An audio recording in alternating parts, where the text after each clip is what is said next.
going on YouTube? Adam C here. Thanks for watching. As most of you know that have followed me for a while, I'm into breeding the larger African cichlid haps, the predator haps. And in doing so, whatever I can do to make the breeding more proficient, I usually take that path. And that's, some people let the fish hold full term, some isolate the female, let her spit naturally, so on and so forth. When I'm really trying to get a certain type of fish started, a very rare fish, for example, like Tyrannochromis macrostoma, whatever like that, I like to kind of get some eggs in the bank, so to speak. And what I mean by that is I want to get some eggs into an egg tumbler where they're completely protected. I don't have to worry about the female ditching them if she's too young or inexperienced, and I don't have to worry about them getting eaten. But they can't fit in there for very long. So these guys have been in here for a couple weeks now, and they are more than ready to come out of here. But also, I don't want to use a full 20-gallon tank for them because they don't swim around all that much. So if you put them in too large of a tank when they're that small, sometimes they won't swim around enough to find the food you've put in there. The food can build up, and all the problems that can cause. So I do like to use kind of an in-between from the egg tumblers to the tanks. What I like to use is that between egg tumbler and fry tank. It's called a breeder box. A lot of you are probably familiar with various types of these. They essentially all do the same thing, but there are different styles, there are different brands. So find the one that you like. This one is a ½ gallon, and this is what they look like. You guys may have seen them before.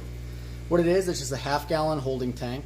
You can see there's an intake inside the tank powered by an air pump that connects to this air that goes down to a standard air pump.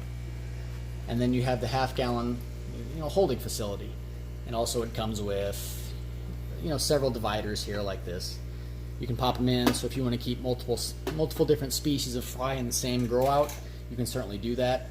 Very effective and efficient in growing fry out of there. In my mind, it's the perfect transition between an egg tumbler and a 10 or a 20-gallon tank. You can see the water is coming in on this side. It slowly fills up, it trickles out on that side, and there is a barrier there where fry cannot get out. But as opposed to me explaining the whole thing, I'm sure you'd much rather see it in action. Just plugged in the air pump, so it's starting to fill up. Looks like it's coming in a little hard now for smaller fish, so it has an adjuster where you can tighten and loosen and get water in as fast or as slow as you like. But it's just going to keep filling and filling, never ending. So that will eventually fill up and spill over the tank, back into the tank. And then you have a never-ending supply of clean water for your fry to grow out a little bit larger than simply tumbler size. So let's fill this up and let's get these guys in there.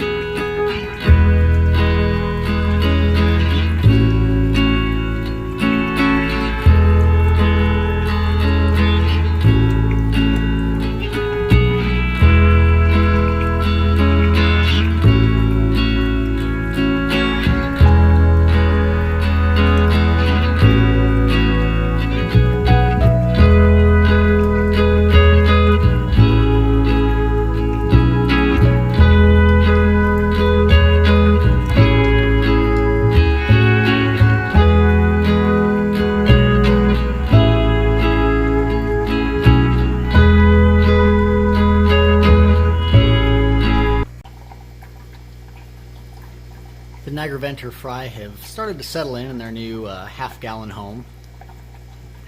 They won't be in here all that long, maybe 2 weeks before I put them in a 10-gallon. But it will give them a nice place to safely grow and establish themselves as far as nutrients and health before I put them in a 10-gallon and they have to start hunting around on their own. So you can see really what the breeder box is doing is simply air pump pushes water up. Goes right out of here, which overflows right into this box, and then as it fills up, it comes out over there, and you will see there's a little gate, a barrier that keeps the fry in so they can't escape or they can't float out with the water, which obviously that is a pretty important part of this. So now what that will do for me is it gives me a lot more flexibility when raising fish. These guys can be fine in here for a while. I don't have to move something out of a 10-gallon that is already in a 10-gallon. And then, as you can see, this egg tumbler now is free to add more fish into, and I really needed that egg tumbler. So it sort of provides you another layer of where to keep fish before you run out of space. And we all know as fish keepers that running out of space happens nearly daily.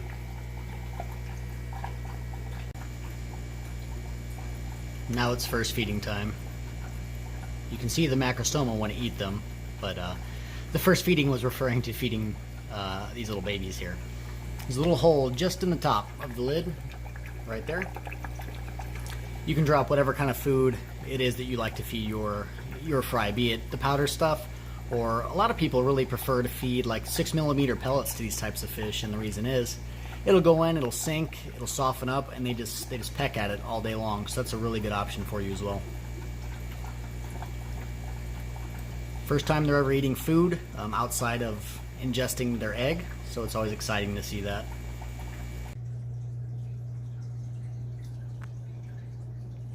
Always being supervised.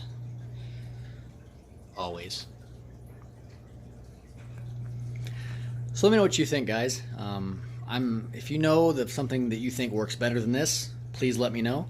You know, I'm never strict with any one certain thing that I do. If I find something that's better, or if you can recommend something that's better, I'm all for it.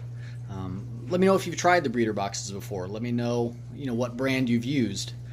Always interested in stuff like that, and I think it helps a lot of people in the comments who may be browsing the comments who've never used it. Maybe it'll give them some options as far as, which brand they'd like to use, how they like to try it out. So I appreciate you guys watching as always.